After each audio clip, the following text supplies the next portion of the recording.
Face à l'islamisme radical, Bruno Retailleau propose de changer la Constitution en y inscrivant ce nouvel article. Une phrase qui aurait beaucoup de conséquences.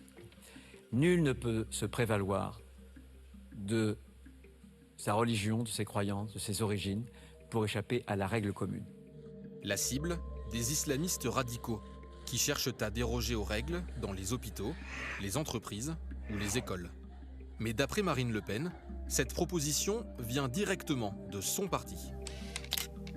Bruno Retailleau ne se contente plus de reprendre nos idées, il fait désormais directement du copier-coller. Alors d'où vient cette idée et que changerait-elle vraiment ? Au début des années 2000, Jacques Chirac dénonce plusieurs entorses à la laïcité de la part d'extrémistes islamistes. Et il prononce déjà une phrase presque identique. Nul ne peut se prévaloir d'une allégeance communautaire pour imposer sa loi à la loi.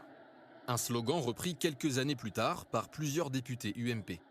En 2011, il cible les aménagements demandés par certains musulmans, comme les horaires de piscine réservés aux femmes. L'Assemblée adopte alors une résolution symbolique qui reprend cette phrase. Dans une république laïque, nul ne peut se prévaloir de ses croyances religieuses pour s'affranchir des règles communes. Ces mots, les députés RN proposent même de les inscrire dans la Constitution en 2018.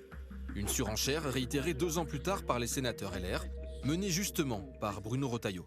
Avec le président Retailleau, nous proposons d'écrire dans notre Constitution que nul individu ou nul groupe ne peut se prévaloir de ses origines ou de ses croyances pour s'exonérer du respect de la règle commune.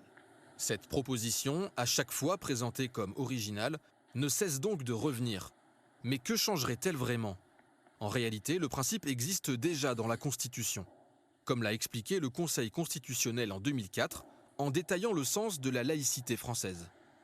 L'article 1er de la Constitution, au terme duquel la France est une république laïque, interdit à quiconque de se prévaloir de ses croyances religieuses pour s'affranchir des règles communes. Et d'après le Conseil d'État, cette fameuse phrase n'empêche pas d'aménager ces règles communes pour les croyants.